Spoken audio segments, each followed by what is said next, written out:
Assalamualaikum warahmatullahi wabarakatuh. Bismillahirrahmanirrahim. Innal hamdalillah nahmaduhu wa nasta'inuhu wa nastaghfiruh wa na'udzu billahi ta'ala min syururi anfusina wa min sayyiati a'malina. May yahdihillahu fala mudilla lahu wa may yudlil fala hadiyalah. Asyhadu an la ilaha illallah wahdahu la syarika lah wa asyhadu anna Muhammadan abduhu wa rasuluh. Allahumma salli wa sallim ala nabiyyina Muhammad wa ala alihi wa sahbihi wa man da'a bi da'watihi wa jahada bi jihadihi wa tamassaka bi sunnatihi ila yaumiddin. Allahumma anfa'na bima 'allamtana wa 'allimna ma yanfa'una wa zidna ilma. Subhanaka la ilma lana illa ma 'allamtana innaka antal alimul hakim. Allahumma amin. Alhamdulillah, kita bersyukur kepada Allah Subhanahu Wa Taala dengan izin dan rahmatnya dapat kita semua bertemu lagi di sini pada pagi ini dalam kelas hadis secara online ini. InsyaAllah untuk pagi ini kita akan sambung kembali pelajaran kita berkenaan dengan hijrah. Baik, kita lihat hadis ini. An Amir qal sami'tu Abdullah bin Amr yaqul qala an-nabiy sallallahu alaihi wasallam al-muslimu man salima al-muslimuna min lisanihi wa yadihi wal muhajiru man hajara ma nahallahu an. Daripada Amir, katanya aku mendengar Abdullah bin Amr, beliau berkata Nabi sallallahu alaihi wasallam baginda bersabda, al-muslimu man salimal muslimuna min lisanihi wa yadihi. Seorang muslim itu adalah muslim yang lain selamat daripada kejahatan lidahnya dan kejahatan tangannya. Wal muhajiru man hajara ma nahallahu anhu. Dan muhajir itu ataupun orang yang berhijrah itu ialah orang yang berhijrah meninggalkan apa yang dilarang oleh Allah. Baik. Jadi minggu yang lepas kita telah melihat halangan-halangan dalam hijrah. Kalau kita ulang kaji kembali, halangan-halangan dalam hijrah ini dia ada beberapa perkara. Yang pertama, halangan yang datang daripada diri kita sendiri. Disebabkan kita ni manusia yang lemah, yang Allah ciptakan dengan hawa nafsu, yang selalunya hawa nafsu itu mengalahkan akal. Jadi disebabkan itu halangan yang paling besar adalah datang daripada diri kita sendiri. Kemudian yang keduanya, halangan yang datang daripada sumber yang di luar. Yang kedua, halangan yang datang daripada pasangan. Itu orang yang paling rapat dengan kita, sama ada suami ataupun isteri.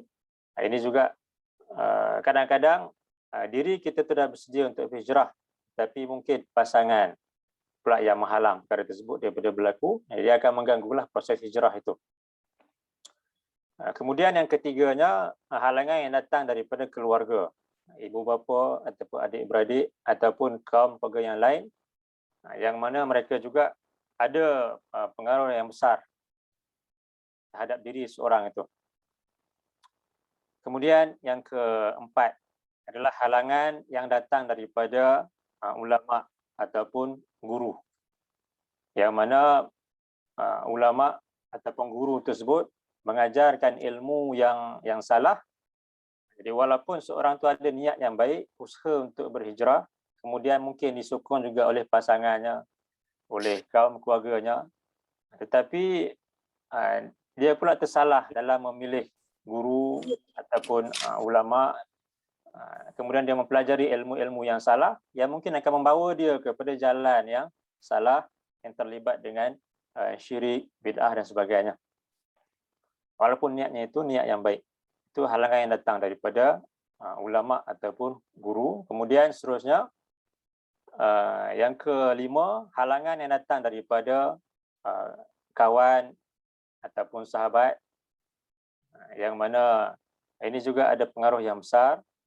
Kerana seorang itu dia akan terpengaruh dengan kawan ataupun sahabatnya. Disebabkan itulah Nabi dalam sebuah hadis baginda mengatakan bahawasanya hendaklah kita ni memilih orang-orang yang untuk kita jadikan sebagai sahabat ataupun teman kita, supaya apabila kita memilih teman-teman yang baik, ada kesan yang baik kepada diri kita, sebagaimana seseorang yang dekat dengan penjual minyak wangi, dia akan dapat juga bau wangi tersebut. Manakala seorang yang rapat ataupun dekat dengan seorang tukang besi, maka dia akan, walaupun mungkin tidak menyebabkan tubuh badannya itu luka dan sebagainya, tapi tetap juga dia akan mendapat bau yang busuk itu. Itu yang kelima. Dan pada pagi ini insya-Allah kita akan sambung halangan dalam berhijrah, iaitu halangan yang ke-6. Halangan yang ke-6 ini datang daripada golongan pemimpin. Golongan yang menjadi ketua, yang menjadi pemimpin, yang ada pengaruh yang besar kepada golongan yang berada di bawahnya. Kalau kita lihat, Allah menyebutkan dalam Quran, dalam surah 33 ayat 66. A'udzu billahi minasyaitonir rajim.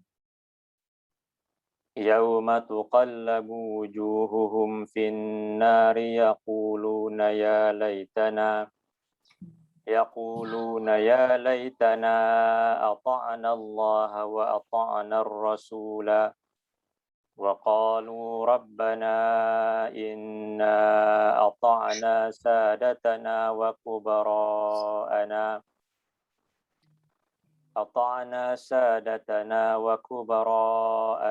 fa'adalluna as-sabila rabbana atihim dhi'afaini minal 'adzabi wal'anhum la'nan kabira. Yauma tuqallabu wujuhuhum finnar. Pada hari akan dibolak-balikkan wajah-wajah mereka di dalam neraka nanti.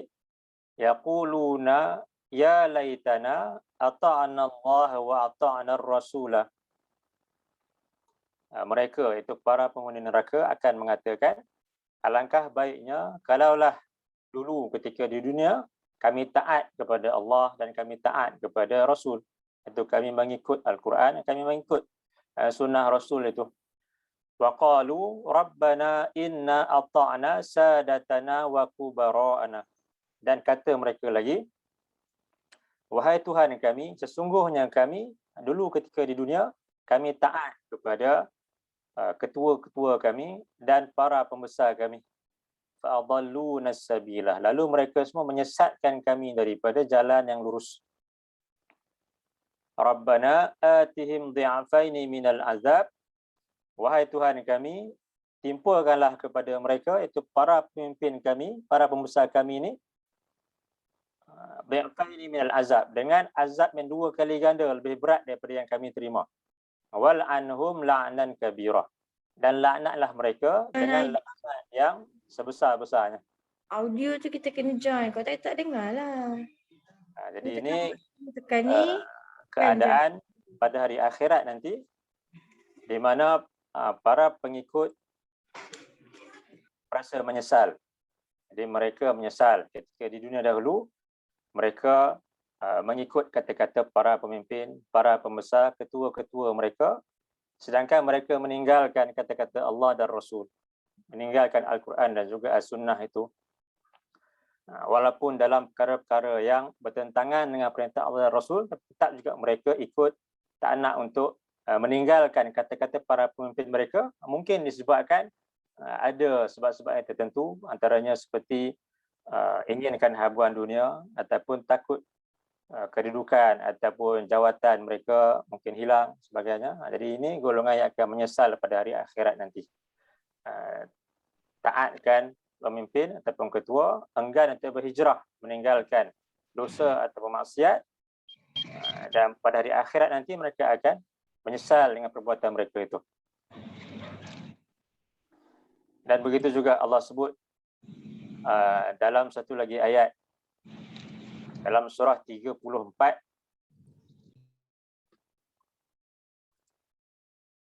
ayat 31.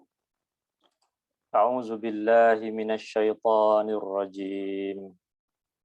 وقال الذين كفروا لن نؤمن بهذا القرآن ولا بالذي بين يديه ولو ترى إذ الظالمون موقوفون عند ربهم يرجع بعضهم إلى بعض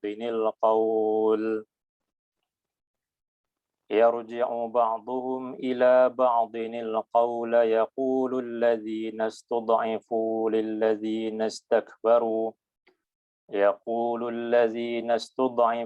للذين استكبروا لولا أنتم لكنا مؤمنين قال الذين استكبروا للذين استضعفوا أنحن صددناكم عن الهدى بعد إذ جاءكم بل كنتم مجرمين وقال الذين استضعفوا للذين استكبروا بل مكر الليل والنهار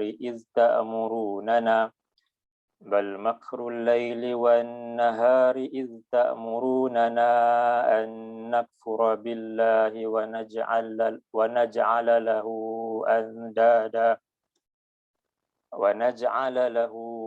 أندادا وأسروا الندامة لما رأوا العذاب وجعلنا الأغلال في أعناق الذين كفروا هل يجزون إلا ما كانوا يعملون.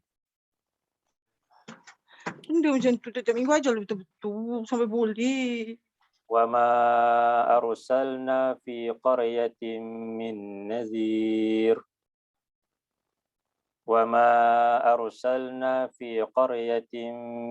نذير إلا قال مترفوها إنا بما أرسلتم به كافرون وقالوا نحن أكثر أموالا وأولادا وما نحن بمعذبين وقال الذين كفروا لن نؤمن بهذا القرآن ولا بالذي بين يديه. Orang-orang yang engkar itu mereka mengatakan, kami sekali-kali tidak akan beriman kepada Al-Quran ini dan tidak akan beriman dengan apa yang datang sebelum daripada Al-Quran. Walau tara idz zalimuna mawqufuna 'inda rabbihim. Dan kalaulah engkau wahai Muhammad, engkau melihat keadaan golongan yang zalim itu pada hari akhirat nanti, mawqufuna 'inda rabbihim, ketika mereka berdiri di hadapan Tuhan mereka, yarji'u ba'dhum ila ba'dinil qaul. Mereka saling salah menyalahkan, saling tuduh menuduh sama mereka. Yaqulul ladzina istud'ifu lil ladzina istakbaru. Orang-orang yang lemah akan berkata kepada orang-orang yang menyombongkan diri. Jadi orang-orang yang lemah ini maksudnya orang-orang yang dia di golongan yang bawahan, yang menjadi pengikut ataupun rakyat yang dikuasai oleh golongan yang lain. Jadi mereka berkata kepada golongan yang menyombongkan diri, ini pula merujuk kepada golongan yang berada di atas, iaitu para pembesar, para pemimpin, ketua-ketua, orang-orang yang ada kuasa ke atas orang-orang yang berada di bawahnya. Jadi kata golongan yang di bawah ini, para pengikut, laula antum lakunna mu'minin. Kalaulah tidak disebabkan kamu, tentulah kami ini akan termasuk di kalangan orang-orang yang beriman. Jadi mereka menyalahkan ketua-ketua, para pemimpin mereka, disebabkan ketua mereka lah mereka menjadi sesat. Tetapi jawab ketua atau para pemimpin mereka ni, qala allazina istakbaru lil ladzina istud'ifu. Orang-orang yang menyombongkan diri, iaitu ketua atau para pemimpin berkata kepada golongan yang lemah yang di bawah ini, anahnu sadadnakum anil huda, apakah kami yang menghalang kamu daripada hidayah itu, petunjuk itu, ba'da izja'akum, sesudah petunjuk itu datang kepada kamu, bal kuntum mujrimin, bahkan kamulah yang memilih untuk menjadi golongan yang melakukan dosa ataupun jenayah, iaitu mendustakan ayat-ayat Allah itu.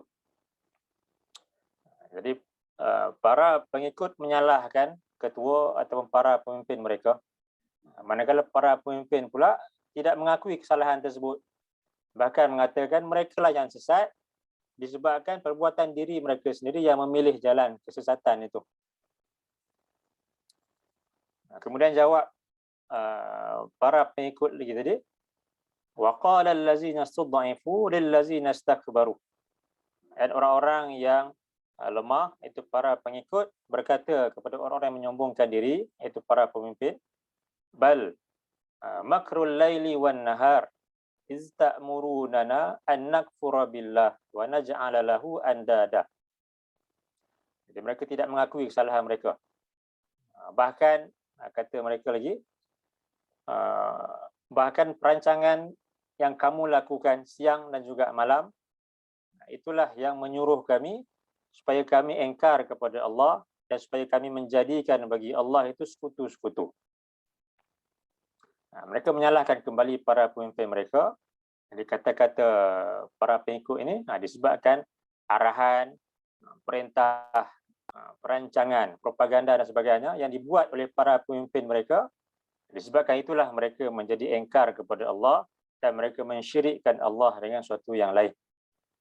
Wa asarrun nadamata lamma ra'awul azab. Dan ketika itu masing-masing memendamkan perasaan kecewa mereka tak kala mereka semua melihat azab neraka.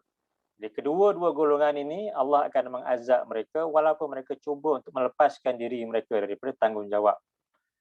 Kedua-dua mereka, sama ada para pemimpin ataupun para pengikut, kedua-duanya yang sesat daripada kebenaran itu, kedua-duanya golongan ini Allah akan mengazab mereka.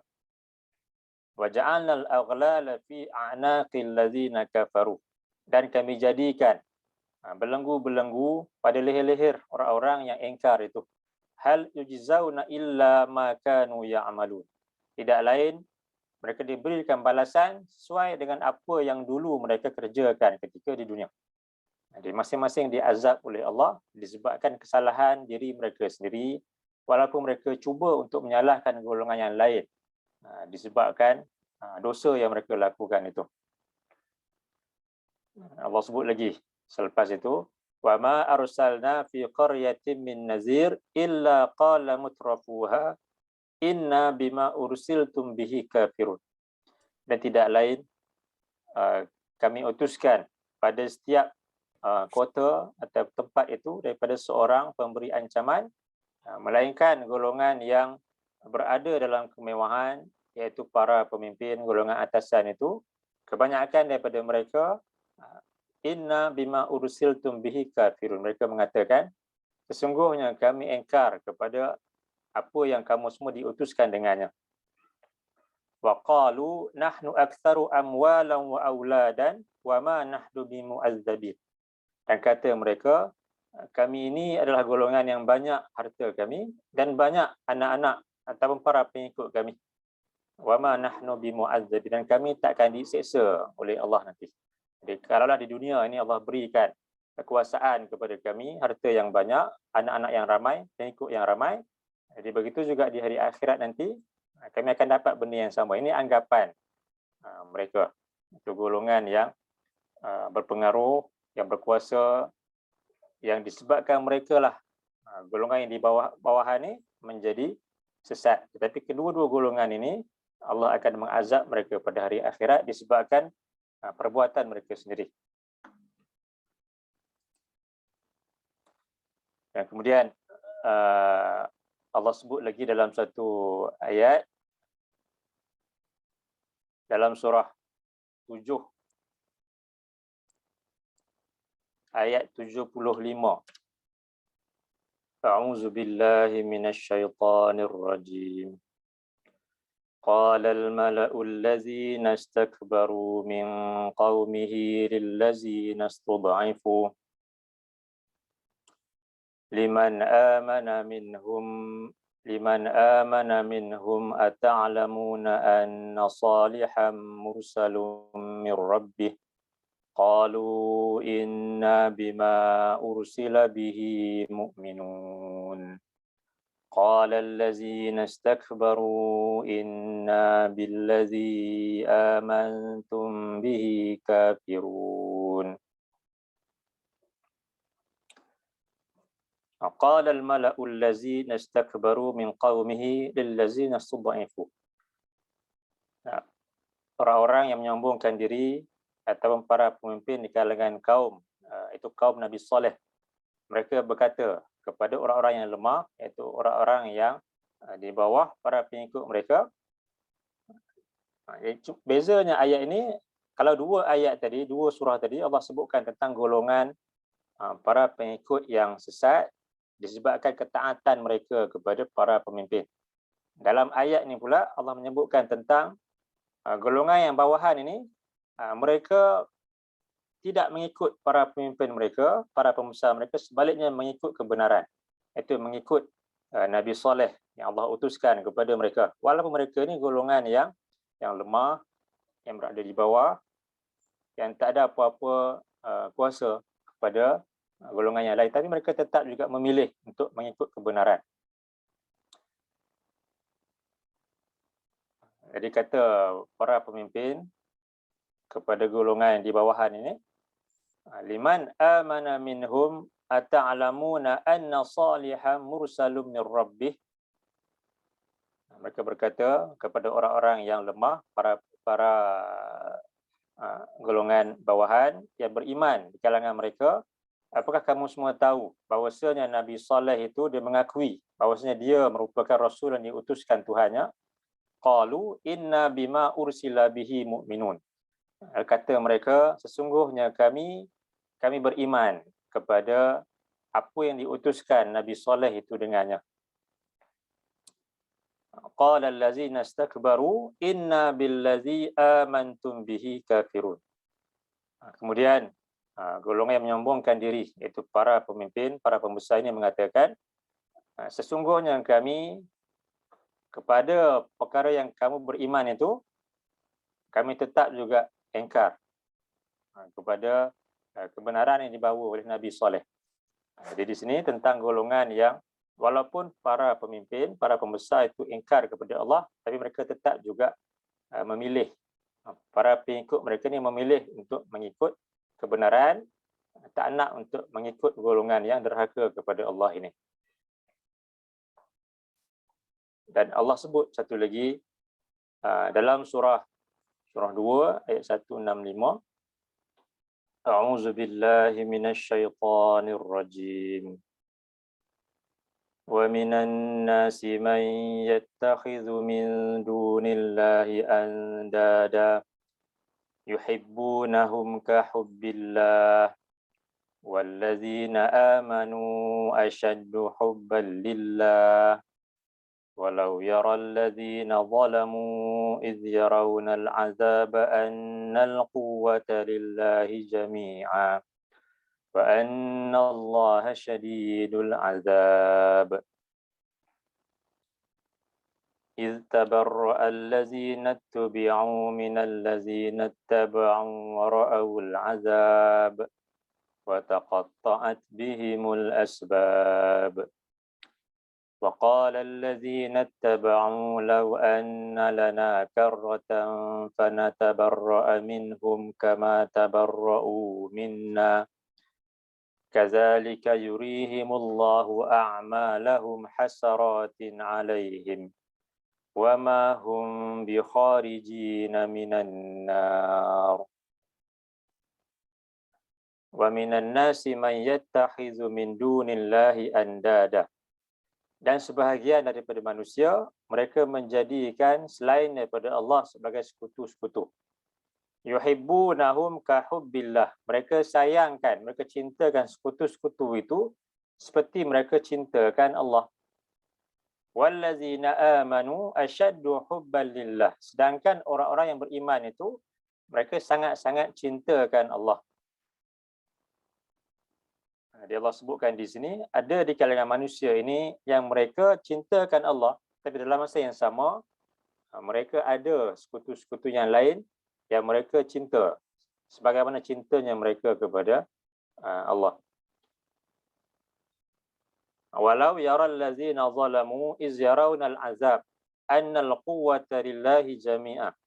Dan kalaulah orang-orang yang zalim itu mereka melihat azab pada hari akhirat nanti, dan ketika itu mereka sedar bahawasanya kekuasaan pada waktu itu milik Allah kesemuanya.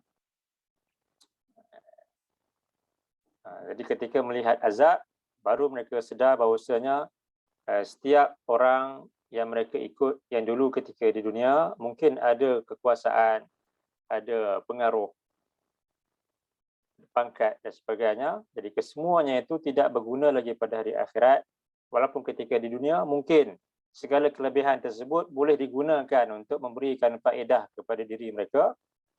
Tapi di hari akhirat nanti kesemuanya itu dah tak ada apa-apa nilai lagi dah. Dan kesemua kekuasaan pada waktu itu adalah milik Allah. Wa anna Allah syadidul azab. Dan bahawasanya Allah adalah keras siksaannya. Iz tabarra'a allazina tubi'u minal lazina taba'u. Ingatlah tak kala orang-orang yang diikut, iaitu para pemimpin, ketua-ketua yang diikut itu, mereka melepaskan diri daripada orang-orang yang mengikut mereka. Wara'awul azab. Dan kedua-dua golongan ini mereka melihat azab yang Allah sediakan buat mereka. Wa taqatta'at bihimul asbab. Dan ketika itu akan terputus segala hubungan di antara mereka. Wa qala allazina taba'u law anna lana karratan fanatabarra'a minhum kama tabarra'u minna. Dan kemudian orang-orang yang mengikut, para pengikut, mereka berkata ketika mereka melihat para pemimpin, ketua-ketua mereka melepaskan diri daripada mereka, tak nak bertanggungjawab, mereka, para pengikut ini pula berkata, "Lau anna lana karratan fanatabarra'a minhum." Kalaulah kami ini ada kesempatan untuk kembali ke dunia, tentu kami akan melepaskan diri daripada mereka. Kami tak nak untuk mengikut mereka. Kama tabarra'u minna. Bagaimana mereka pada hari ini, itu pada hari akhirat ini, mereka melepaskan diri daripada kami. Kazalika yurihimullahu a'malahum hasaratin alaihim. Demikian itulah Allah perlihatkan kepada mereka amalan-amalan mereka sebagai suatu penyesalan ke atas mereka. Wa ma hum bikharijina minan nar. Dan tidaklah mereka orang-orang yang akan dapat keluar daripada azab neraka ini. Jadi di sini juga Allah sebutkan mereka ini merujuk kepada kedua-dua golongan, iaitu sama ada golongan ketua, pemimpin atau para pembesar itu. Begitu juga golongan yang mengikut mereka, golongan yang bawahan ini. Jadi kedua-dua golongan ini mereka akan diazab dalam neraka dan tak akan dapat untuk keluar daripadanya. Disebabkan syirik yang mereka lakukan ketika di dunia, iaitu mereka mensyirikkan Allah dengan sekutu-sekutu yang lain yang antaranya adalah orang-orang yang mereka ikut itu. Jadi ini bagi para pemimpin, para pembesar yang sesat daripada kebenaran, yang menghalang seorang itu daripada berhijrah ke arah yang lebih baik. Jadi ini golongan yang tak boleh untuk diikut. Tetapi sebaliknya, Allah menyebutkan tentang para pemimpin yang sepatutnya ditaati oleh orang-orang yang beriman. Jika mereka mentaati Allah dan juga mereka mentaati Rasul. Dalam surah 4 ayat 59, Allah menyebutkan tentang kewajipan untuk taat kepada para pemimpin. Dan kewajipan untuk taat kepada para pemimpin ini datang selepas ketaatan kepada Allah dan ketaatan kepada Rasul. Allah sebut dalam surah 4 ayat 59 ini, A'udzu billahi minasyaitonir rajim. Ya ayyuhalladzina amanu athi'u Allah wa athi'ur rasul wa ulil amri minkum. فإن تنازعتم في شيء فردوه إلى الله والرسول إن كنتم تؤمنون بالله واليوم الآخر ذلك خير وأحسن تأويلا. Ya ayyuhalladzina amanu, wahai orang-orang yang beriman, ati'ullah wa ati'ur rasul. Ta'atlah kamu kepada Allah dan ta'atlah kamu kepada Rasul. Ikutlah Al-Quran, ikutlah sunnah Rasul itu. Wa ulil amri minkum. Dan ta'atlah kamu kepada para pemimpin di kalangan kamu. Ini kalau tengok di sini, Allah menyebutkan ati'ullaha wa ati'ur rasulah. Jadi untuk Allah dan untuk Rasul itu Allah sebut dengan jelas perintah ati'u itu. Itu maknanya ketaatan kepada Allah dan ketaatan kepada Rasul itu jika datang daripada hadis-hadis yang sahih, itu merupakan ketaatan yang mutlak. Jadi seorang mukmin disuruh untuk taat kepada Allah, taat kepada Rasul. Dan ini ketaatan yang mutlak. Tetapi ketaatan kepada pemimpin Allah tak sebutkan di sini ati'u. Allah cuma sebut wa ulil amri minkum, dan taatlah kepada para pemimpin di kalangan kamu. Itu maknanya ketaatan kepada pemimpin adalah bukan ketaatan yang mutlak. Ketaatan kepada mereka jika mereka taatkan Allah dan taatkan Rasul. Tetapi jika mereka memerintahkan perkara yang bertentangan dengan perintah Allah dan Rasul, ketika itu tak ada ketaatan kepada mereka. Oleh sebab itu dalam ayat-ayat sebelum ini Allah sebutkan tentang golongan yang para pengikut yang sesat, mereka mengikut pemimpin mereka yang sesat itu. Jadi kedua-dua mereka ni, golongan ini, Allah akan mengazab mereka. Dan kemudian Allah sebut di sini lagi, fa in tanaza'tum fi syai'in farudduhu ila Allahi war Rasul. Dan jika kamu berselisih, saling berbantah-bantah dalam suatu perkara, farudduhu ila Allahi war Rasul, maka hendaklah kamu semua kembalikan, rujuklah kepada Allah dan Rasul, Al-Quran dan juga As-Sunnah. In kuntum tu'minuna billah wal yaumil akhir. Jika kamu semua beriman kepada Allah dan kepada hari akhirat. Zalika khairun wa ahsanu ta'wila. Demikian itu lebih baik buat kamu dan lebih elok kesudahannya buat kamu. Ada ketaatan kepada Allah, ketaatan kepada Rasul, kemudian baru datangnya ketaatan kepada para pemimpin dalam perkara-perkara yang bukan dosa ataupun maksiat kepada Allah. Dalam sebuah hadis, kalau kita lihat dalam Sahih Bukhari nombor 7257,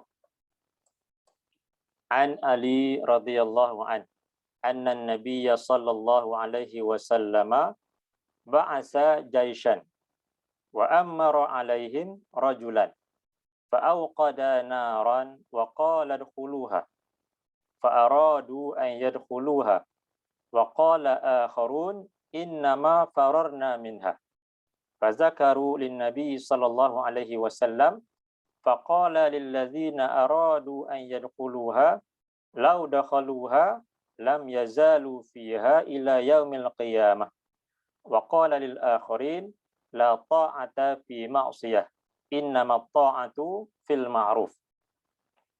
Daripada Ali radhiyallahu an, bahwasanya Nabi sallallahu alaihi wasallam baginda telah mengutus suatu kumpulan tentera dan melantik seorang lelaki menjadi pemimpin di kalangan mereka. Fa'awqada naran wa qala adkhuluha.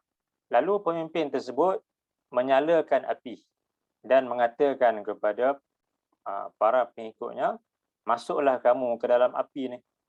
Fa'aradu an yadkhuluha. Jadi ada sebahagian pengikut yang taat kepada pemimpin ni walaupun dalam arahan atau perintah yang tak boleh untuk diikut pun mereka tetap juga nak taat. Jadi mereka nak masuk ke dalam api itu. Wa qala akharun innama fararna minha.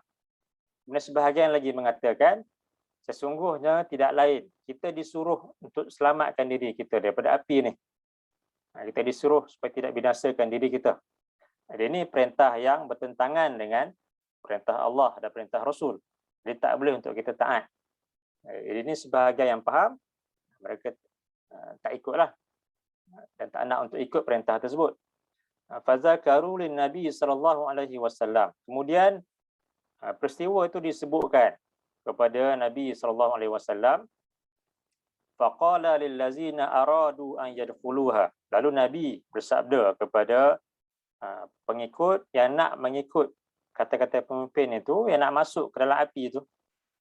Lau dakhaluha lam yazalu fiha ila yaumil qiyamah. Kalaulah mereka masuk ke dalam api itu, mereka akan kekal di dalamnya sehinggalah hari kiamat nanti.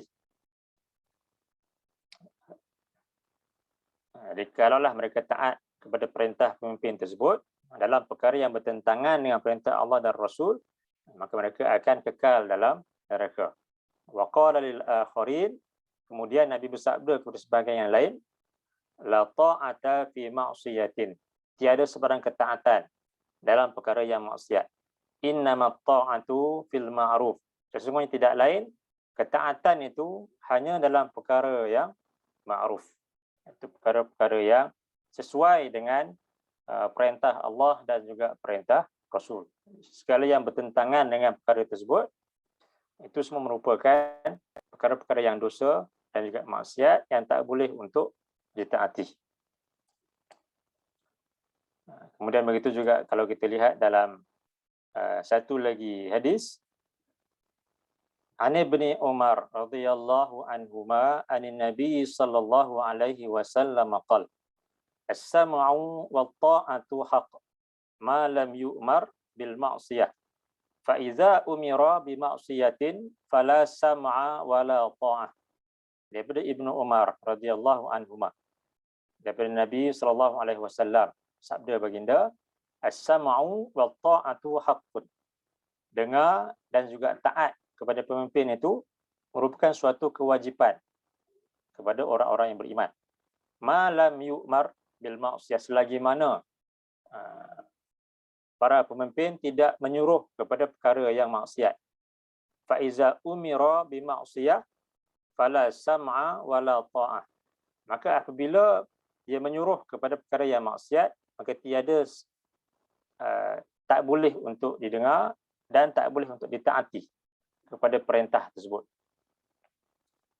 Jadi di sini Nabi sebutkan orang-orang yang beriman wajib untuk taat kepada para pemimpin dalam perkara-perkara yang bukan maksiat kepada Allah. Tapi dalam perkara maksiat tak boleh untuk ditaati ataupun diikuti perintah-perintah tersebut. Kemudian dalam sebuah lagi hadis, khiyaru a'immatikumul ladzina tuhibbunahum wa yuhibbunakum fatusalluna alaihim wa yusalluna alaikum wa syiraru a'immatikumul ladzina tubghidunahum wa yubghidunakum wa tal'anunahum wa yal'anunakum. Qalu qulna ya Rasulullah afala nunabidhuhum 'inda zalika? Qal la ma aqamu fikumus salah, la ma aqamu fikumus salah, ala man waliya alaihi walid fara'ahu ya'ti syai'an min ma'siyatillah falyakrah ma ya'ti min ma'siyatillah wala yanzi'anna yadan min ta'ah. Nabi sebutkan dalam hadis ini, khiyaru a'immatikumul ladzina tuhibbunahum wa yuhibbunakum. Sebaik-baik pemimpin di kalangan kamu adalah orang-orang yang kamu sayangkan mereka dan mereka juga sayangkan kamu. Wa tusalluna alaihim fayusalluna alaikum. Dan yang kamu mohonkan kebaikan, keberkatan ke atas mereka dan mereka juga memohon kepada Allah kebaikan dan keberkatan ke atas kamu. Wa syiraru a'immatikumul ladzina tubghidunahum wa yubghidunakum. Dan seburuk-buruk pemimpin di kalangan kamu adalah orang-orang yang kamu bencikan mereka dan mereka juga bencikan kamu. Wa tal'anunahum wa yal'anunakum. Dan kamu melaknat mereka dan mereka juga melaknat kamu. Qalu qulna ya Rasulullah afala nunabizuhum 'inda zalika. Kata mereka, itu kata para sahabat, kami berkata, wahai Rasulullah, apakah patut kami menjatuhkan mereka jika ada pemimpin yang kami bencikan mereka dan kami melaknat ataupun mengutuk mereka dan mereka juga sama seperti itu? Patutkah pemimpin sebegini kami jatuhkan? Ini kata tanya para sahabat kepada Nabi. Kemudian Nabi menjawab, qala la ma aqamu fikumus salah, la ma aqamu fikumus salah. Tidak, tak boleh kamu menjatuhkan mereka selagi mana mereka menegakkan solat di kalangan kamu. Itu mereka menyuruh supaya solat. Mereka tidak menghalang solat untuk didirikan. Jadi tak boleh untuk dijatuhkan mereka ini selagi mana mereka tidak menghalang solat didirikan. Ala man waliya alaihi min walid fara'ahu ya'ti syai'an min ma'siyatillah. Ketahuilah, siapa yang dilantik sebagai pemimpin ke atasnya, lalu dia melihat suatu perkara yang pemimpin tersebut lakukan yang merupakan maksiat kepada Allah, falyakrah ma ya'ti min ma'siyatillah, maka hendaklah dia bencikan perkara maksiat tersebut. Wala yanzi'anna yadan min ta'ah, dan janganlah sekali-kali dia meninggalkan ketaatan kepada pemimpin itu. Jadi Nabi sebutkan, kalaulah ada seorang pemimpin yang dia buat perkara maksiat, dan perkara maksiat itulah yang perlu untuk kita tak suka, untuk kita bencikan. Tetapi selagi mana dia menyuruh untuk solat, dia juga solat, dia pun tak menghalang untuk solat, maka ketaatan tetap juga perlu diberikan kepada pemimpin tersebut, walaupun mungkin dia juga buat dosa-dosa yang maksiat kepada Allah. Tapi dalam perintahnya yang baik, yang tidak bertentangan dengan perintah Allah dan juga perintah Rasul, maka itu wajib ditaati oleh kaum muslimin. Baik. Jadi itu berkenaan dengan halangan yang ke-6. Itu halangan yang datang daripada ketua, para pemimpin ataupun golongan yang ada kuasa ke atas golongan yang lain. Yang bukan hanya merujuk kepada pemimpin di peringkat negara semata-mata, tapi juga merujuk kepada mungkin pemimpin di tempat-tempat di pejabat ke, ataupun mungkin di dalam keluarga, iaitu ibu dan bapa yang ada kekuasaan ke atas anak-anak. Jadi juga termasuk dalam makna pemimpin itu sesuai dengan kadar masing-masing. Jadi ada orang yang berkuasa ke atas keluarganya, ada yang berkuasa ke atas para pekerjanya, ada yang berkuasa ke atas rakyatnya. Jadi sebab itu Nabi sebutkan, kullukum ra'in wa kullukum mas'ulun an ra'iyati. Setiap orang daripada kamu ini merupakan seorang pemimpin. Wa kullukum mas'ulun an ra'iyati. Dan setiap orang daripada kamu, dia akan ditanya tentang orang-orang yang ada di bawah kekuasaannya. Baik, kemudian seterusnya yang ke-7, itu halangan yang datang daripada suasana sekeliling ataupun persekitaran yang menghalang daripada berlakunya hijrah, khususnya hijrah meninggalkan perkara yang dilarang oleh Allah itu. Allah sebut dalam surah 4 ayat 97. A'udzu billahi minasyaitonir rajim.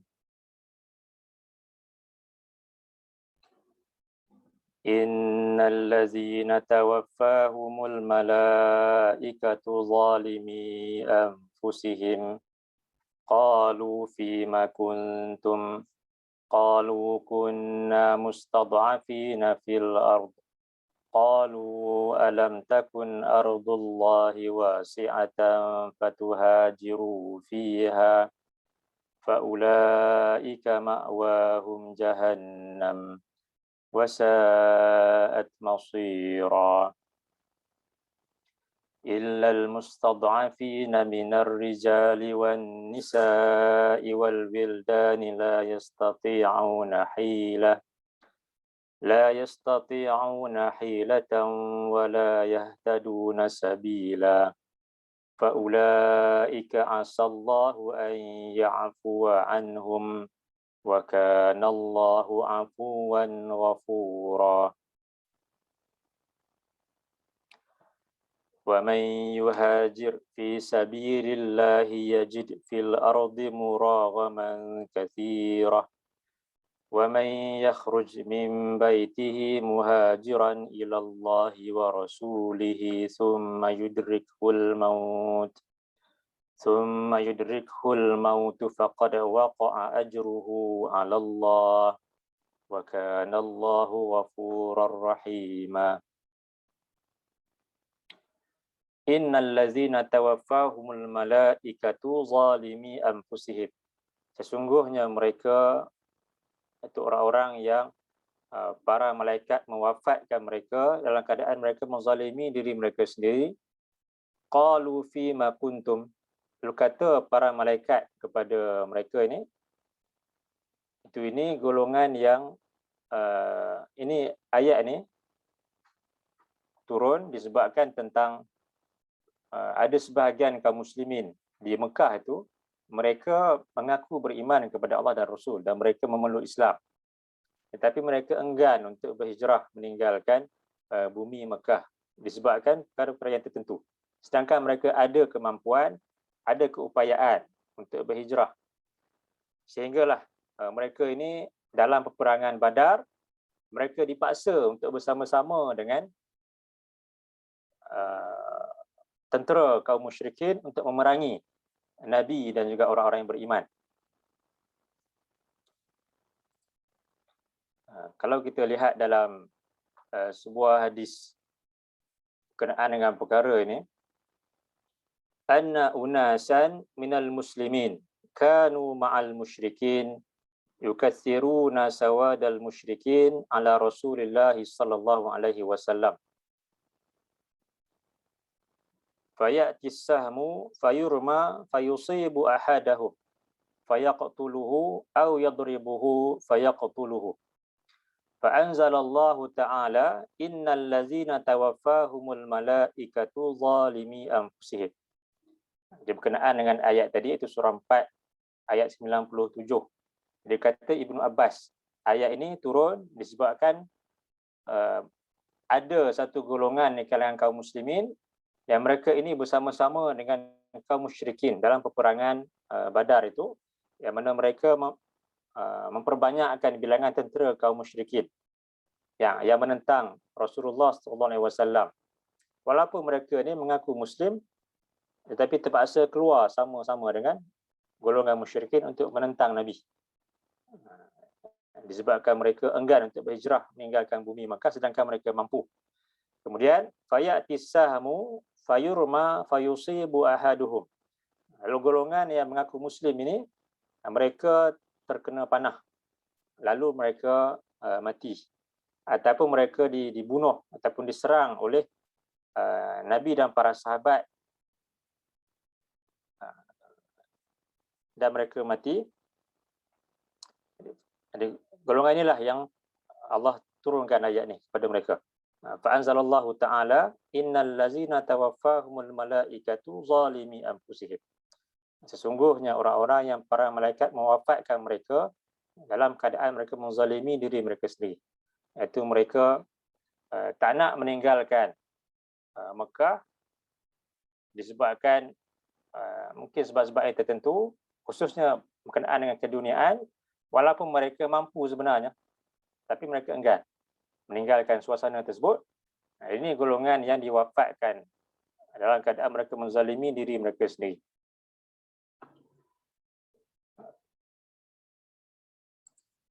Jadi kata Ibn Abbas, itu sebab turun ayat ini. Jadi kata para malaikat kepada mereka, qalu kunna mustad'afina fil ard.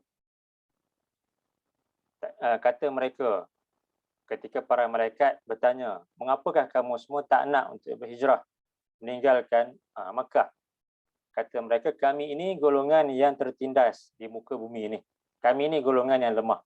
Sedangkan hakikatnya mereka ada upaya, mereka mampu, cuma mereka tak nak untuk berhijrah. Qalu alam takun aradullahi wasi'ah. Lalu kata para malaikat kepada mereka, bukankah bumi Allah itu luas? Fatuhajiru fiha, yang kamu dapat untuk berhijrah padanya. Cuma kamu yang enggan untuk berhijrah. Faulaika ma'wahum jahannam. Maka mereka itu, tempat kembali mereka adalah neraka jahannam. Wasa'at masirah. Dan itulah seburuk-buruk tempat kembali. Ini golongan yang enggan meninggalkan suasana yang menghalang mereka daripada taatkan Allah.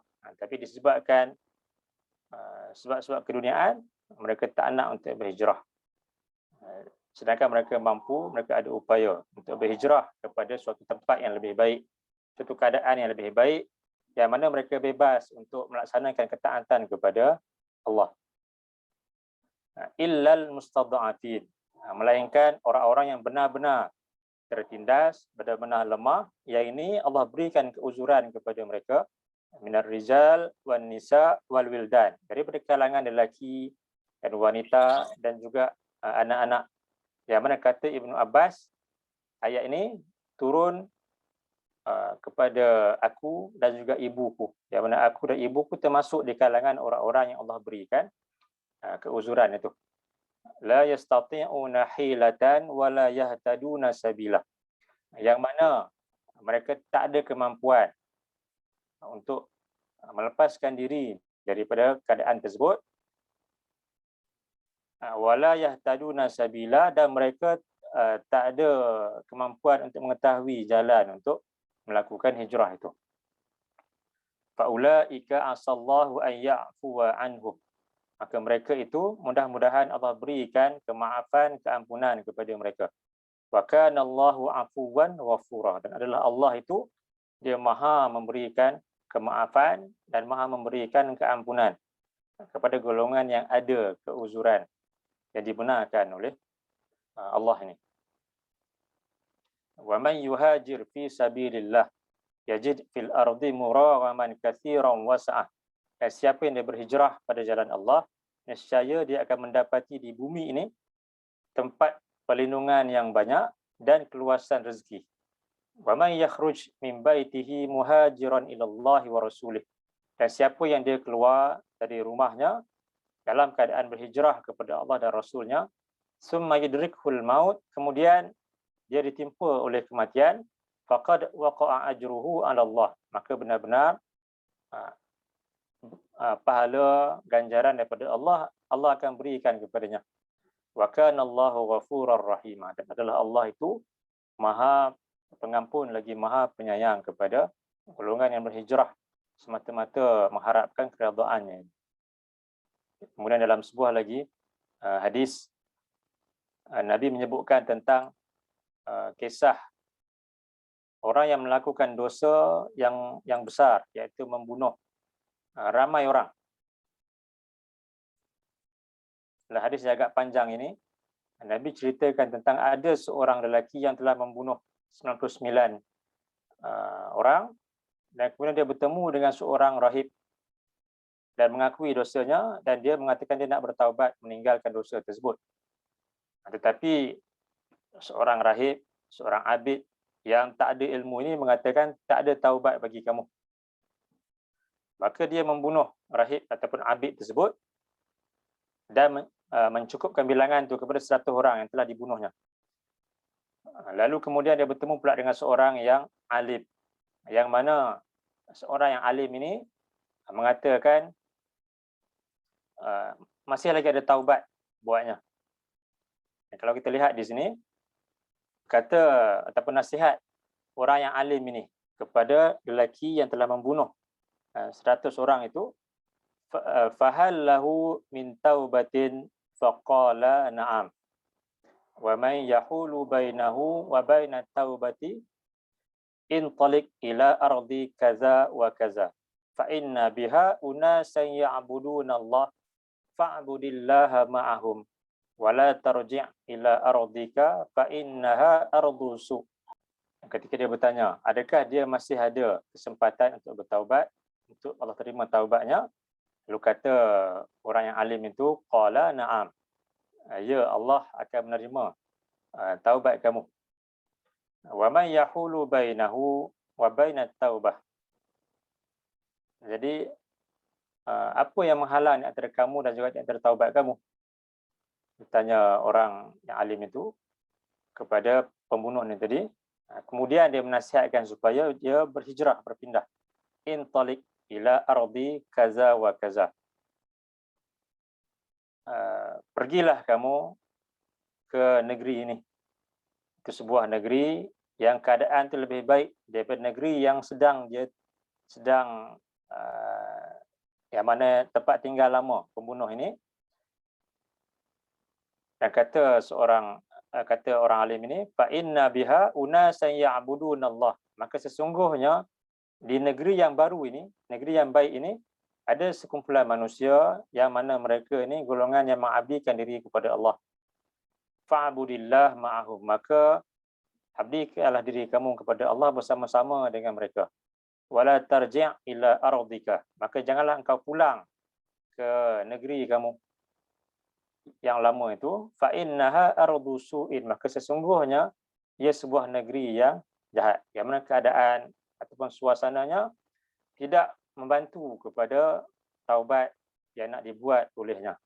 Disebabkan itu, lelaki yang alim ini menasihatkan supaya dia berhijrah, meninggalkan tempat lamanya, pergi ke tempat yang baru, yang mana suasana di tempat tersebut akan banyak membantu untuk dia berubah, untuk dia bertaubat kepada Allah. Dan kemudian akhir kisah ini, lelaki ini tak sempat pun sampai ke tempat tersebut, tetapi taubatnya diterima oleh Allah. Jadi apa yang kita pelajari pada pagi ini adalah sambungan daripada minggu yang lepas, iaitu halangan-halangan dalam berhijrah. Jadi hari ini kita lihat halangan yang ke-6, yang mana halangan yang datang daripada golongan para pembesar, para pemimpin ataupun ketua-ketua yang ada pengaruh ke atas orang yang lain. Disebabkan pengaruhnya itu, dia dapat untuk menghalang orang lain daripada melakukan hijrah, perubahan tersebut. Dan jika dia ditaati ataupun diikuti, maka kedua-duanya akan menyesal pada hari akhirat nanti. Sebaliknya, golongan yang mereka tetap juga melakukan hijrah kerana Allah, walaupun mungkin dihalang oleh golongan yang ada pengaruh tadi itu. Jadi mereka ini golongan yang akan mendapat rahmat dan juga bantuan daripada Allah. Kemudian seterusnya, halangan yang ke-7 iaitu halangan yang datang daripada suasana sekeliling dan juga persekitaran. Yang mana Allah sebutkan dalam surah 4 ayat 97. Ada sebahagian kaum muslimin yang mana mereka enggan untuk meninggalkan suasana Mekah yang tak membantu kepada agama mereka, sedangkan mereka mampu. Jadi mereka ni mati dalam keadaan menzalimi diri mereka sendiri. Kemudian juga daripada hadis ini tentang kisah orang yang membunuh 100 orang ini, yang mana dia dinasihatkan supaya dia tinggalkan negerinya itu, berpindah ke negeri yang baru, yang mana suasana itu akan dapat membantu kepada hijrah ataupun perubahan yang nak dilakukan itu. Baik. Jadi kesimpulannya, ada banyak halangan yang akan ditempuhi oleh seorang yang nak melakukan hijrah kepada Allah, sama ada hijrah ma'nawiyah ataupun hijrah hissiyah ni.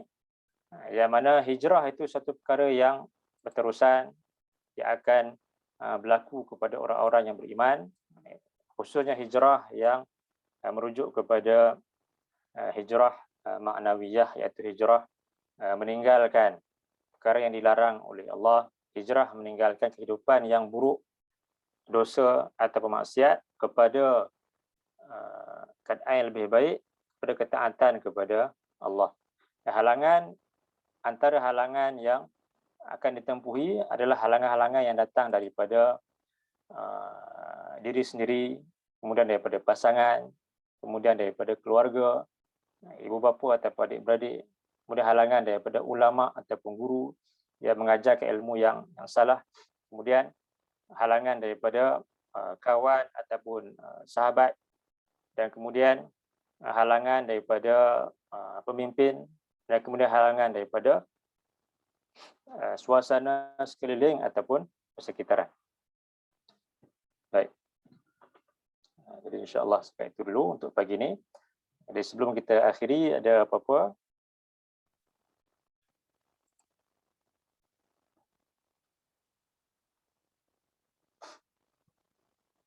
Assalamualaikum Ustaz. Salam. Ustaz dia sebut tentang orang yang beriman yang tak turut berhijrah dan mereka orang yang kuat, yang dah mampu. Adakah mereka terpaksa ikut berperang untuk menentang Rasulullah? Kalau tidak, mereka akan dibunuh ke macam mana tu? Okey. Jadi kalau kita lihat hadis yang disebutkan oleh Ibnu Abbas itu, jadi kata Ibnu Abbas, anna unasan minal muslimin kanu ma'al musyrikin. Sesungguhnya ada sekumpulan kaum muslimin, iaitu ini merujuk kepada orang-orang yang telah memeluk Islam di Makkah itu, dan mereka bersama-sama dengan orang-orang yang musyrik. Kemudian mereka memperbanyakkan bilangan tentera yang keluar dalam peperangan Badar untuk menentang Rasulullah SAW. Jadi maknanya mereka keluar tu walaupun terpaksa, tapi ketika keluar di medan perang tu mereka boleh sebenarnya untuk bertukar pihak kepada Nabi. Mereka ada peluang, tapi disebabkan mereka kekal juga untuk menentang Nabi, walaupun mereka sebelum itu dah mengaku Muslim, dan mereka inilah golongan yang Allah sebutkan tadi dalam ayat surah 4:97 itu, golongan yang mati dalam keadaan melakukan dosa kepada Allah. Disebabkan mereka mengaku Muslim, tapi terpaksa berperang menentang Nabi, sedangkan mereka ada pilihan. Golongan yang Allah berikan keuzuran tu, golongan yang tak ada pilihan seperti wanita ataupun anak-anak, dan golongan yang lemah. Ini golongan yang Allah maafkan. Tapi golongan yang keluar dalam peperangan tu, mereka ni golongan yang Allah nyatakan mati dalam keadaan zalim. Faham. Jazakallah. Ya.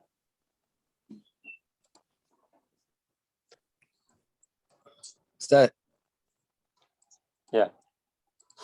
Kalau seseorang tu contohnya ekonomi dia dah kukuh. Ya. Tapi bila ekonomi dia kukuh, dia selalu sibuk dengan banyak mesyuarat, banyak tugasan. Patutkah dia, kalau keuangan dia dah kukuh, dia patut tak macam ambil semi bersara dan pulang contohnya ke kampung, ke kebun dia, dia lebih banyak beribadat. Maknanya kalau dulu di Kuala Lumpur, dia lebih nak dah azan pun kadang-kadang terlewat solat sebab mesyuarat itu ini sibuk. Tetapi bila pulang kewangan dah cukup, Allah dah bagi rezeki yang banyak, jadi dia patut tak lebih kepada lagi 10 minit, 15 minit nak azan, dia dah tunggu dah dekat surau, kat masjid. Atau dia teruskan perniagaan ataupun kesibukan dia di Kuala Lumpur. Tu soalan dia, hijrah tu. Okay. Kalau kita lihat Allah sebutkan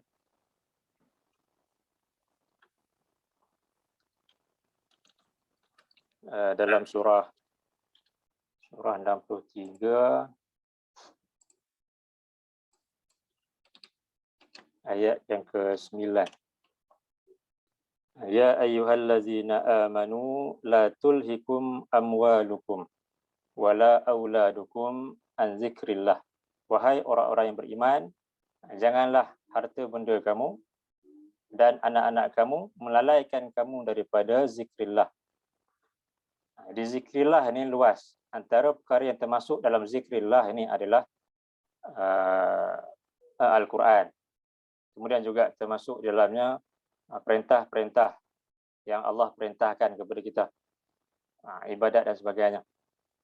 Jadi seorang yang beriman sepatutnya harta benda, perniagaan, kekayaannya, begitu juga anak-anaknya, para pengikutnya, tidak menyebabkan dia lalai daripada zikrillah itu.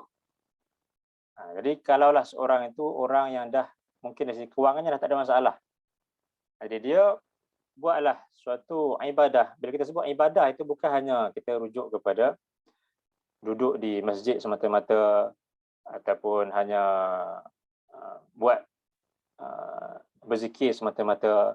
Ibadah itu luas.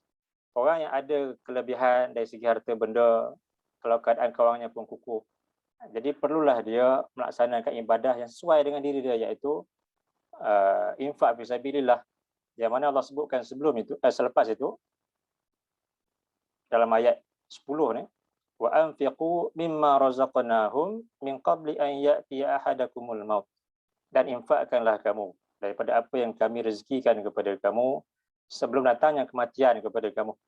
Fayaqula rabbi laula akhartani ila ajalin qarib. Lalu dia mengatakan, wahai Tuhanku, kalaulah engkau dapat berikan kesempatan kepadaku, tangguhkan kematianku ini, itu waktu yang dekat. Fa asaddaqa wa akum minas salihin, supaya aku dapat untuk bersedekah dan aku termasuk di kalangan orang-orang yang soleh. Jadi kalau ditanya tentang apakah seorang yang dah kukuh dari segi kewangan, tak ada masalah, adakah patut dia pulang ke kampung, tumpu ibadat semata-mata. Jadi kita kena lihat bahawa ibadah itu luas lah. Ibadah itu bukan hanya berada di masjid semata-mata, berzikir semata-mata, tapi ibadah itu dia merangkumi pelbagai perkara. Jadi bagi orang yang mungkin ada kesempatan itu disebabkan kerja tak boleh diserahkan pada orang yang lain, jadi dia ada kesempatan untuk belajar, itu yang perlu dilakukan. Itu juga satu ibadah, ibadah yang besar, termasuk mempelajari ayat-ayat Allah. Kemudian juga mungkin kalau dia boleh mengajar, dia mengajarlah pula ilmu yang dia ada tersebut. Dan kemudian harta yang dia ada, dia infakkan pada jalan Allah. Ini antara ibadah-ibadah yang boleh untuk dilakukan. Tak semestinya dia kena balik ke kampung dan hanya tumpukan kepada ibadah-ibadah di masjid semata-mata, berzikir dan sebagainya, tapi dia perlu lihat dengan lebih luas lah tentang makna ibadah itu sendiri. Tak ada masalah untuk dia terus kekal di Kuala Lumpur pun, kalau dia ada peluang-peluang yang banyak untuk melakukan ibadah-ibadah kepada Allah itu, belajar, mengajar ataupun infak fisabilillah.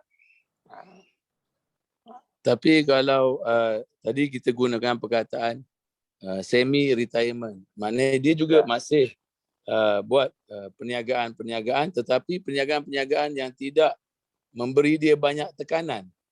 Sebab jika kita duduk dekat Kuala Lumpur contohnya, tekanan kan banyak. Jadi selalunya, contohnya kita ambil solat, selalu akan terlewat. Pasal bila bisnes tu besar, meeting pun banyak. Jadi selalunya azan kita akan lewat-lewatkan. Sedangkan Allah kata bagi keutamaan pada solat.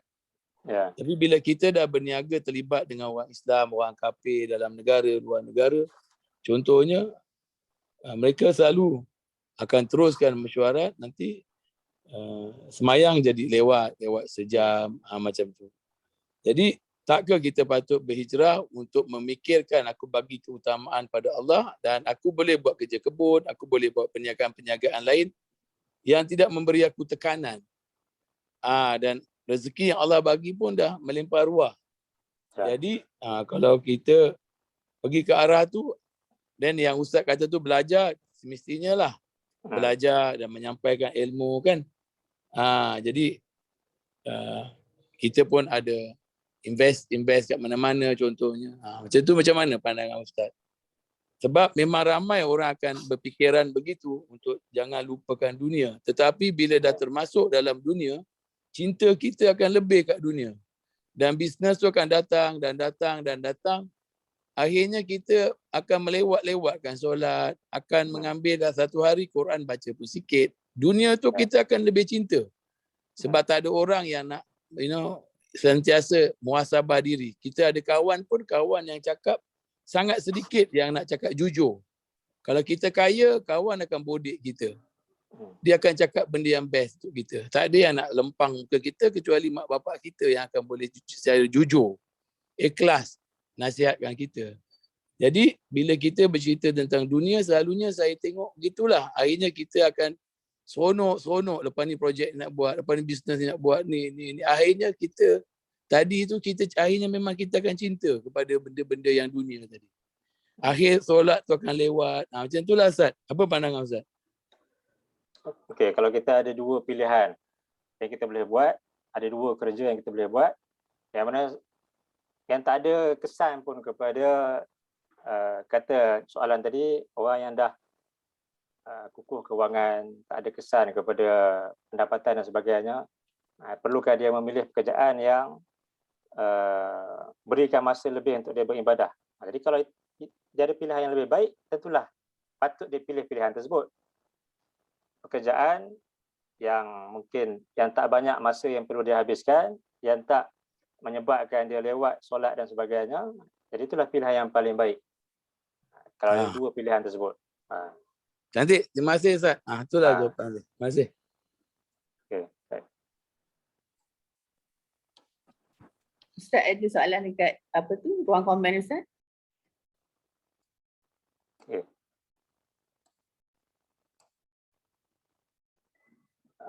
Adakah situasi ini terpakai kepada keadaan orang Muslim sekarang yang mati dalam keadaan maksiat? Contoh tidak memakai tudung, melakukan kerja yang bertentangan dengan Islam dan lain-lain. Okey, kalau kita lihat dalam ayat surah 497 tadi. Okey, ayat ni kata Ibnu Abbas tentang golongan yang terpaksa, yang tak nak berhijrah dan terpaksa untuk keluar berperang menentang Allah dan juga Rasul. Yang mana ini merupakan suatu dosa yang besar yang tak sepatutnya seorang Muslim itu lakukan. Tetapi bagi golongan yang kalau disebut tentang tak pakai tudung, kemudian mungkin dosa-dosa yang lain yang lebih bersifat peribadi itu, jadi kita tak boleh dengan sewenang-wenang menyatakan ini golongan yang mati dalam keadaan Allah murka kepada dia. Kerana untuk menetapkan seorang itu mati dalam keadaan menzalimi diri dia, iaitu berdosa besar kepada Allah, Allah tak suka, Allah murka kepadanya, itu kita sebagai makhluk ni tak tahu perkara yang baik di sebalik itu. Kita tak boleh menetapkan secara pasti seorang penghuni syurga ataupun seorang penghuni neraka. Kalau kita lihat macam orang-orang yang mungkin buat dosa-dosa yang bersifat peribadi ni, tak pakai tudung dan sebagainya, sedangkan mereka dalam ibadah-ibadah yang wajib mereka masih lakukan, dan mereka taklah sampai kepada mengingkari perintah-perintah yang wajib tersebut, dan mereka ni masih dikira sebagai seorang Muslim, seorang yang mukmin. Cuma mukminnya itu, imannya itu mungkin iman yang kurang, tapi iman yang sedikit. Tapi golongan yang sebegini, dalam banyak hadis-hadis Nabi, mereka masih ada peluang untuk masuk ke dalam syurga jika mati mereka itu dalam keadaan mereka beriman kepada Allah, walaupun mungkin ada dosa-dosa yang mereka lakukan. Jadi tak untuk kita samakan dengan golongan yang menentang Allah dan Rasul keluar berperang ini, dia tak samalah keadaannya. Dan tak boleh pula bila kita melihat orang yang mungkin dia bekerja dalam situasi dia tak pakai tudung dan sebagainya, dia meninggal dunia dalam keadaan tersebut, kita kata dia ni penghuni neraka. Tak boleh kita sebut macam tu. Sebab boleh jadi, walaupun dia ada buat dosa-dosa yang sebegitu, tapi dia masih lagi mengakui tentang keesaan Allah, kebenaran Nabi SAW, kewajipan untuk solat dan sebagainya. Dia masih Muslim dan juga masih mukmin lah, cuma imannya itu mungkin iman yang kurang. Dan golongan yang mungkin melakukan kerja-kerja yang bertentangan dengan Islam, seperti yang terlibat dengan riba, terlibat dengan arak, ataupun ambil rasuah dan sebagainya. Ini golongan yang Nabi sebut golongan yang dilaknat. Golongan yang dilaknat. Tetapi kalaulah mereka sempat untuk bertaubat sebelum mereka meninggal dunia, dan mungkin mereka sempat untuk kembalikan hak-hak yang telah mereka ambil sebelum itu, kalaulah ada, jadi taubat mereka masih akan diterima oleh Allah. Ini beza dengan golongan yang keluar berperang menentang Nabi dan kemudian dipanah, dia mati. Ini memang jelaslah mati dalam keadaan menentang Allah dan menentang Rasul. Okey. Seterusnya, sekiranya pemimpin yang beragama Islam yang melakukan jenayah masih perlu taat dan tidak boleh menjatuhkannya. Ini yang kita lihat dalam hadis tadi. Dan Nabi nyatakan tentang para pemimpin yang kamu bencikan mereka, kamu melaknat mereka, dan mereka juga bencikan kamu, yang kamu laknat, yang mereka melaknat kamu. Jadi sahabat tanya kepada Nabi, apakah boleh kami untuk menjatuhkan mereka? Nabi kata tak boleh. La ma aqamu fikumus solah. Tak boleh selagi mana mereka mendirikan solat di kalangan kamu. Itu mereka menyuruh kepada solat. Mereka sendiri solat. Mereka menyuruh kepada solat dan mereka tidak menghalang solat dilakukan. Dan dalam perkara maksiat, Nabi sebutkan yang mereka lakukan, ala man waliya alaihi wal. Ketahuilah siapa yang dilantik seorang pemimpin ke atasnya, fara'ahu ya'ti syai'an min ma'siyatillah. Lalu dia melihat pemimpin tersebut melakukan maksiat kepada Allah, falyakrah. Maka hendaklah dia bencikan perbuatan tersebut. Ma ya'ti min ma'siyatillah, terhadap dosa yang pemimpin tersebut lakukan, maksiat kepada Allah itu. Wala yanzi'anna yadan min ta'ah. Tapi tak boleh untuk menarik ketaatan daripada pemimpin itu selagi mana dia menyuruh kepada solat dan tidak menghalang solat untuk dilakukan. Walaupun dia ada dosa-dosa yang dilakukan, kena taatlah dalam perkara-perkara yang bukan maksiat kepada Allah tu, kita kena taat. Dan kalau dia suruh kepada maksiat, ketika itu barulah tak boleh untuk taat kepada dia. Ustaz, sekarang contohnya Ustaz, kita ada kerajaan, kita ada menteri-menteri. Kadang-kadang dia arah kita buat sesuatu. Contoh dia suruh buat kita A. Sedangkan kita tak tahu menteri itu takwa ataupun tidak kepada Allah. Tapi kalau kita tengok kaji apa yang disuruh A tu, okey, kita tengok tidak bertentangan dengan agama, kita bolehlah ikut. Tapi ada certain benda yang diarahkan rakyat buat, kita was-was. Kita was-was. Itu satu. Yang kedua, kita nampak dia macam menentang dengan agama. Apa pandangan Ustaz? Okey. Dia biar pemimpin ini bila dia mengeluarkan suatu arahan, dia semuanya untuk mendatangkan maslahat kepada rakyat di bawahnya. Dan kebanyakan arahan-arahan tersebut, kalau kita lihat, memang telah dilakukan perbincangan di kalangan ulama, mufti dan sebagainya. Jadi arahan yang keluar itu, jika golongan yang ada kuasa agama ni mereka sendiri tidak menentang perkara tersebut, jadi kita sebagai rakyat kena ikutlah, walaupun mungkin kita rasa ini mungkin tak apa sesuai dengan pendapat kita, tapi selagi mana perintah tersebut tidaklah jelas menentang Allah dan Rasul, maka ada, jika kita lihat dari segi mungkin hujahnya, dalilnya diberikan oleh golongan yang berkuasa dalam agama di negara kita ataupun mungkin para mufti dan sebagainya, jadi ada hujah-hujah yang disampaikan kepada kita, cuma mungkin tak sesuai dengan pendapat kita. Jadi yang itu kita kena taatlah. Selagi mana dia bukanlah jelas-jelas menentang Allah dan menentang Rasul. Dan kalaulah ada pemerintah yang mengeluarkan arahan yang sedemikian, tentulah golongan yang berkuasa dalam bidang agama ini, mereka dulu yang akan menentang perkara tersebut. Kalau benda tersebut jelas menentang Allah dan menentang Rasul. Yang ada Jadi- mungkin perintah yang bertentangan dengan pendapat kita lah. Jadi itu kita kena taat lah. Selagi mana kita lihat hujah-hujahnya tu betul dan boleh diterima. Tapi untuk ada yang tadi saya kata ada certain benda kita was-was. Kita was-was tu maknanya sekarang ni bukan pendapat kita seorang.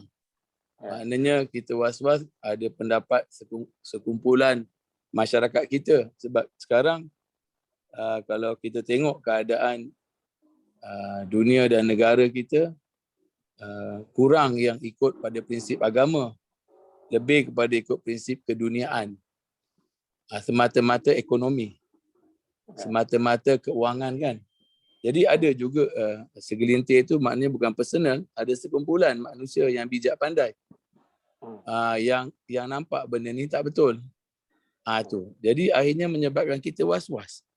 Dan ada segelintir apa yang dikeluarkan oleh pemimpin-pemimpin kita, negara kita, walaupun pihak agama sudah masuk, tetapi akhirnya high level Ustaz, yang lagi tinggi, kita ditekan oleh antarabangsa.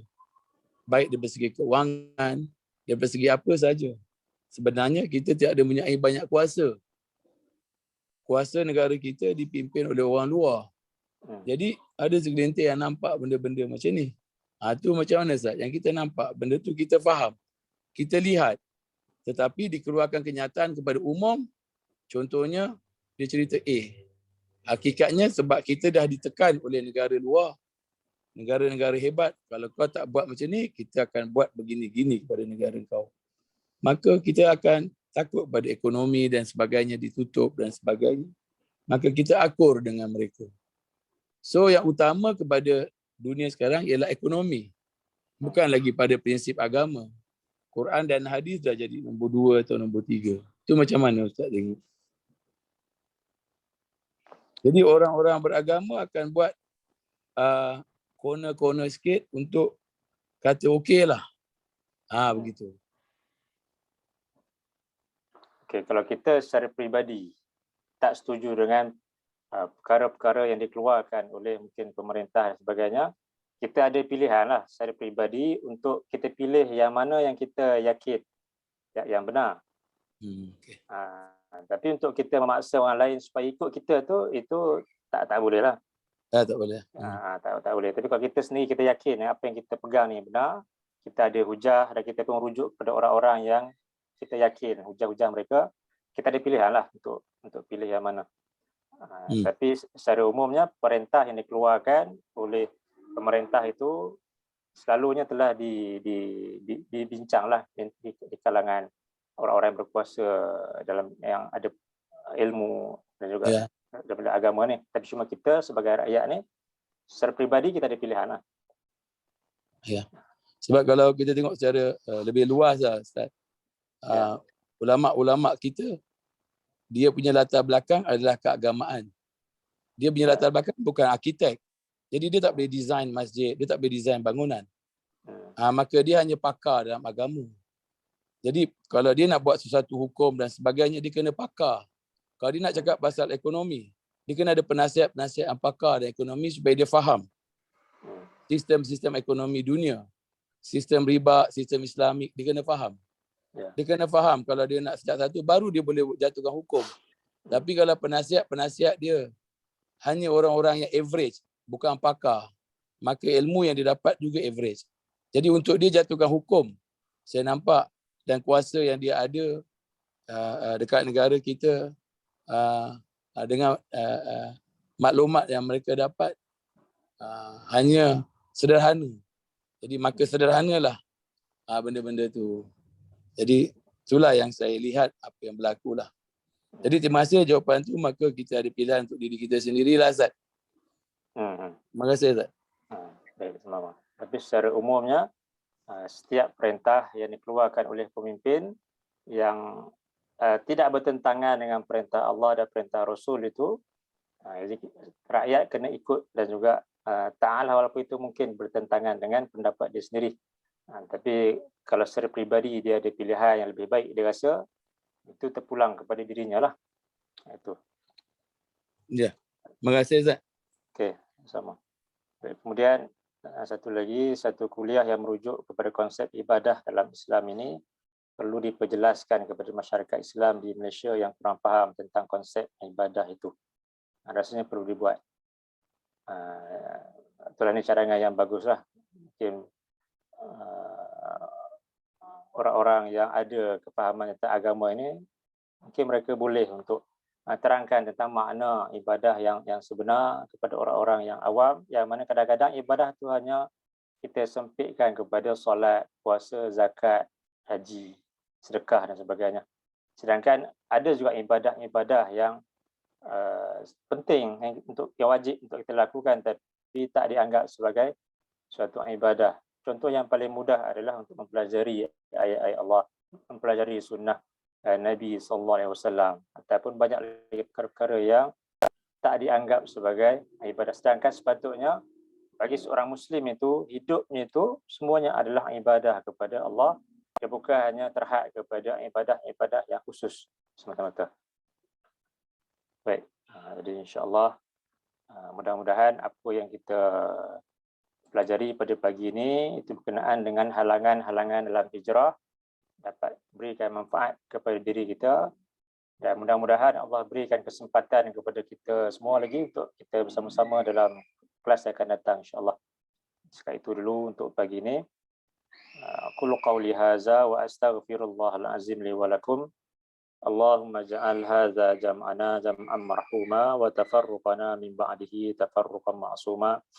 Allahumma inna na'udzubika minal baras wal junun wal juzam wa min sayyi'il asqam. Allahumma inna nas'aluka ilman nafi'a wa rizqan tayyiba wa amalan mutaqabbala.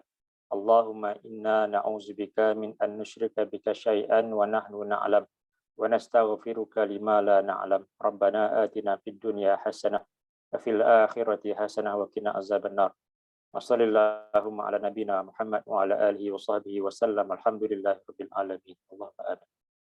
Assalamualaikum warahmatullahi wabarakatuh. Waalaikumsalam warahmatullahi wabarakatuh. Jazakallahu khairan Ustaz. Oh, khairan Ustaz. Terima kasih Ustaz. Iya, sama.